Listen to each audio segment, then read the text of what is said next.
les 7 matchs de cette 9e journée, un seul était prévu à Abidjan et c'est celui qui a opposé le Stella Club d'Adjamé en vert et blanc à l'Union Sportive des clubs de Bassam. Ce sont les Stellis qui, dès la 13e minute, donnent la première alerte sur ce coup franc mal exploité par Sidibé Lamine.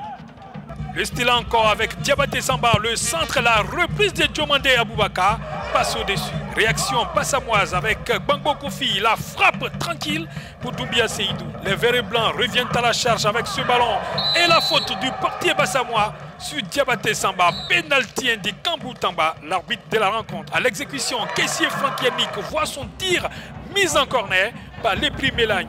Le jeune champion d'Afrique des cadets, spécialiste en la matière, est ainsi désillusionné par la superbe parade du portier des Insulaires. Mi-temps 0-0. 56e minute, Bassam à l'attaque avec ce centre trop faible pour inquiéter Doumbia Seydou.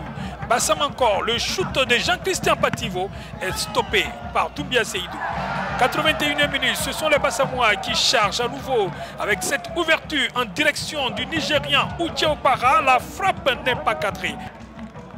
Une belle ouverture qui aurait mérité un bien meilleur sort si l'attaquant nigérien avait gardé toute sa lucidité avant de frapper. Le Stella avec Kaba, le centre et la belle sortie de l'Épris Mélagne, très présent dans cette rencontre. Les Magnans ont un autre coup franc avec Kaba qui l'envoie cette fois dans les gants du portier bassamois.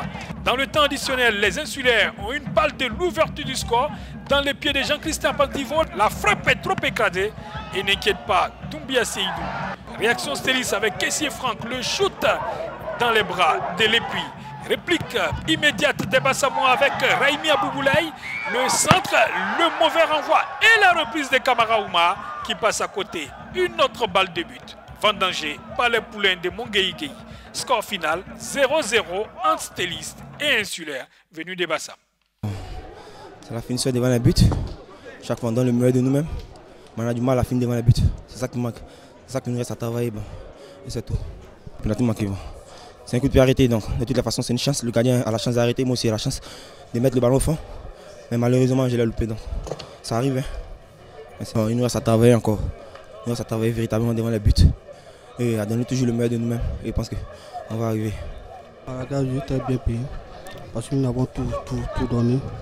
Mais malheureusement Dieu en a disposé hautement. On va encore travailler le tout.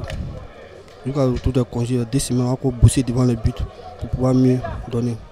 Le fait de la fatigue aussi, tout donner, tout voyager, tout. Bon, on va travailler encore derrière. Après sa défaite le week-end dernier face à la Jeunesse Club d'Abidjan Trècheville 2-0, la Zida Bangourou recevait dans son entrée du stade Henri Konabédié la FAD de Djekanou. Ce sont les princes de l'Indénié qui ont attaqué dès l'entame sur cette action de Diaby Aboulaye qui n'inquiète pas le gardien Nyanda Ousmane. La presse et manque d'ouvrir le score sur cette offensive bien menée, mais craignant Anselme ne trouvera pas le cadre. Les académiciens sortent de leur temps avec ce bon mouvement qui inquiète la défense de l'Asie. La FAD encore avec ce long ballon de Badié Bagnon. La frappe est cadrée, mais Kwadio Sergino se couche bien sur le ballon. 38e minute sur cette balle en cloche. Kadio Vanga résiste à 2 défenseurs, s'embrouille un peu avant d'ouvrir le score. L'attaquant des académiciens fait preuve de courage face à 2 défenseurs, se fait peur avant d'envoyer une frappe sèche qui va se loger dans la lucarne. Un acquis que la FAD préservera jusqu'à la pause. Avec un passif d'un but, les Princes d'Indénié reviennent gonfler à bloc avec ce coup franc de la 58e minute que Yao Kwasi Roméo envoie dans les filets de Nyanda Ousmane. Une frappe sèche qui, avec l'aide d'une tête, trompe partenaires et adversaires. Réplique de la FAD sur cette offensive bien menée, mais au final, Koulibaly Sangatopio ne peut marquer. Score final 1-1 entre la Zida Bangoro et la FAD de Djekanou. Un résultat qui oblige les Princes de l'Indénié à garder les profondeurs du tableau. C'est Yao Kwasi Roméo. C'est un retour après une défaite contre la JCA. On voulait se relancer. Nous disons merci pour ce nul parce qu'il ne fallait pas partir en fin d'année avec une défaite. Donc ils sont bien revenus dans le match. On a raté des occasions. On avait pu gagner ce match. Ça manquait de réalisme, c'est tout. Sinon, je crois que par la grâce de Dieu, tout s'est bien passé. On a eu un nul. On le prend par la grâce de Dieu. Bon, dans ce cas, on prend le nul. Toujours au stade d'Abangourou, l'Astanda en bleu recevait la Jeunesse Club d'Abidjan Trècheville. Un match plein d'engagement physique, mais stérile en but. Ce sont les Abidjanais qui se signalent sur cette contre-attaque emmenée par Bakary Diallo, la remise de Touré Dissa et la reprise de Bougoui Jean-Jacques qui ne marquera pas.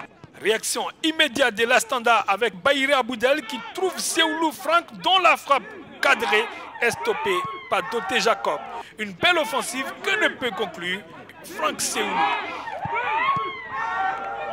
Tanda presse avec Mombleï Dei, le centre mésentente entre les attaquants de Tanda sous le regard médusé de ses supporters.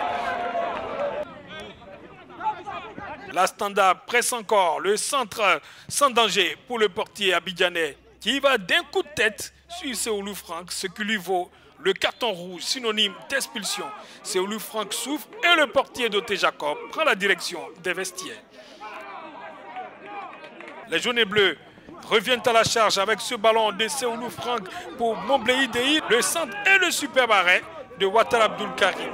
Une chaude alerte qui a mis la Gistea en difficulté. Mi-temps 0-0.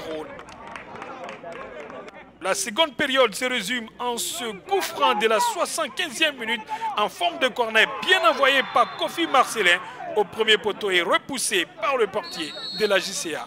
Score final 0-0 entre l'Astanda et la Jeunesse Club d'Abidjan Trècheville.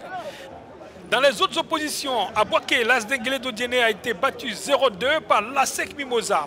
À San Pedro, le Sewé s'est offert l'Africa Sport d'Abidjan 1-0.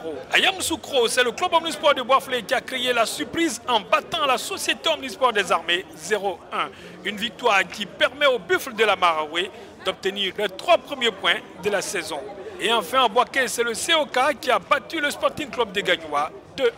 Au classement, le Sewé reste solide leader avec 23 points plus 12, suivi de l'ASEC Mimosa, 18 points plus 7, et de la FAD de Djekanou, 17 points plus 4. Le Sporting Club de Gagnoa reste au pied du podium avec 15 points, tandis que l'Africa avec 9 points est 11e et à 2 points du premier relégable. Le club Omnisport de Boisflé, lui, avec ses 3 nouveaux points, reste toujours dernier.